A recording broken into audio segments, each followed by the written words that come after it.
Soul is the brand new Pixar film that, because of the pandemic, dropped on Disney Plus with no extra charge.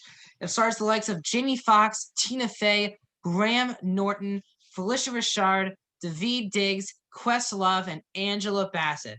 It tells of a story of a musician played by Fox who has lost his passion for music, is transported out of his body, and must find his way back with the help of an infant soul played by Tina Fey, learning about herself. My name's and the movie is an hour 40 minutes long and is PG. My name is Max and welcome back to a brand new Disney Plus review here on Max Talks Movies. And today I'm finally getting a chance to talk about Soul. I watched the film last night on Christmas. Pixar is my favorite film studio, so I'm very excited to talk to you about where Soul, how good or how bad Soul is. Before we get into this review of Soul, please let me know your thoughts of Soul in the comment section down below. Did you like the film? Not like the film? If you've already seen it, if you haven't seen it, or you can check this one out this weekend. Also, tell me your Christmas experience watching the film if you watched it yesterday. I just want to hear all your thoughts in the comment section down below. And where does it rank for you on Pixar? Is this one of your favorite Pixar films? Least favorite? Let me know in the comment section down below.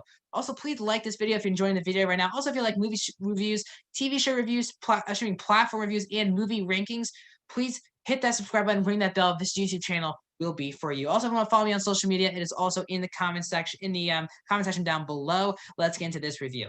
So, as I said earlier, Pixar is my favorite film studio out there. I believe that they do the best films. Toy Story is one of my favorite films of all time. Woody is my favorite characters of all time. And I take my Pixar list very seriously. I'm going to do that for the channel next week. It'll be a long video, but I will be doing it next week. And I take my list very seriously. I have a lot of pride in making my Pixar movie list. I've seen now all 23 movies after rewatching Coco and Great Dinosaur for the first time. But let's just talk about Soul. This is a great, almost really is a fantastic movie from Pixar. They do it once again.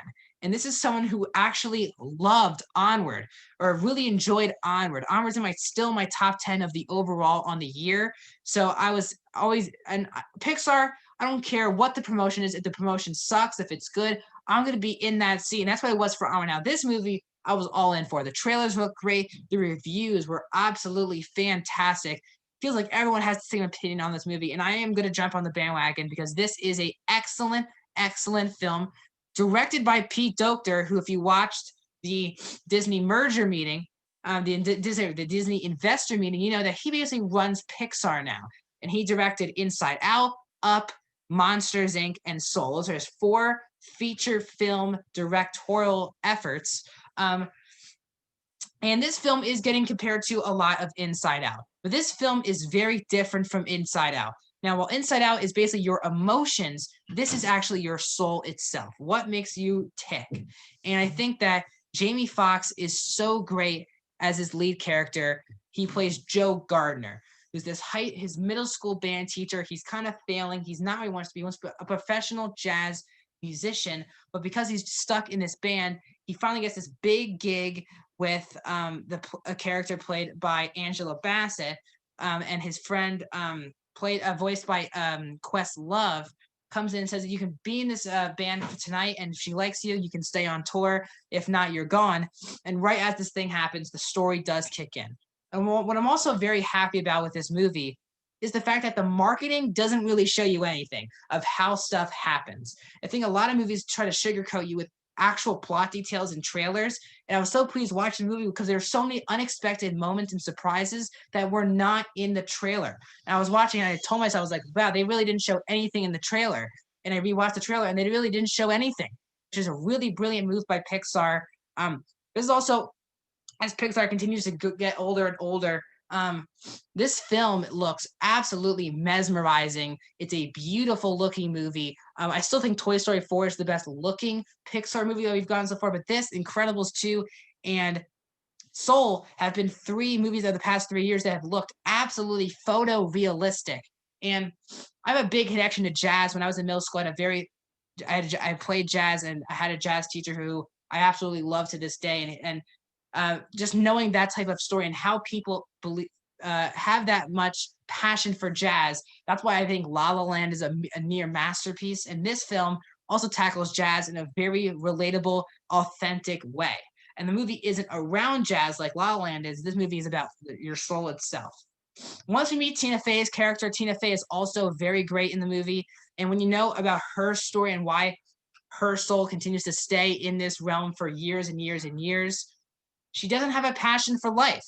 And that's where Joe comes in, who also doesn't have a passion for life, but he does love himself. And the dynamic of those two relationship is also so beautiful, very authentic. Also, Trent Reznor and Atticus Ross delivered probably the best score of the entire year, and they just did Mank, which is also they could get nominated for 2 different movies for their scores. They're still one of the best composers working in Hollywood. And they both nail a masterful Pixar score, which is normally what you say about Michael Giacchino and Randy Newman. Now Trent Reznor and Atticus Ross get the name. They're up there with Giacchino and Newman for their score. But as a whole, guys, this story works on so many levels. There are so many parts where I said, oh, that's where they're going to take the story. And then it sidesteps and goes on something very unique. This is one of the most original ideas from Pixar now. And yes, Onward is an original story, but this feels so much more fresh and original than Onward, in my opinion. And this movie nails what it's like to basically just be a human, to have purpose on the earth even when you're down. And this movie did really hit me hard emotionally because of quarantine. I always had those thoughts. I think a lot of us have had those thoughts during quarantine, the purpose of life when you're stuck in quarantine. And this movie just brings out a lot in me when I was watching this movie, especially being in quarantine and the situation in my personal life. This does hit me pretty hard. I didn't cry or anything, but it did emotionally touch me in that manner, as most Pixar movies do. This is also, in my opinion, the most mature Pixar movie that we have gotten today. This is, now there are some child jokes in there, but this movie is very mature, talking about very adult things. And I really did enjoy that part. Graham Norton has a nice little part in the movie as well. So many great voice acting. Pete Docter, Trent Reznor, Atticus Ross, everyone nails on this movie. My small complaints are a lot of my main mini complaint is a spoiler complaint. This really isn't a complaint at all. It's just one scene that I wish was reversed a different way, and that is just a mini nitpick for me. And also nitpicks that I saw people talking about reviews and they were laughing throughout the entire movie. I laughed maybe twice. I remember 2 times when I laughed. So if I was missing jokes, that has to be a complaint. I wasn't really laughing at this movie at all. It didn't really have that Pixar humor that I love in like Toy Story and Incredibles, which I'm fine with. I took this movie so seriously, but people were saying I was laughing throughout this film and I just wasn't doing that, which is a complaint. But guys, this, in my opinion, and I'll just say it, it'll spoil my ranking for next week. This, in my opinion, is the best movie of the year so far, in my opinion, in 2020.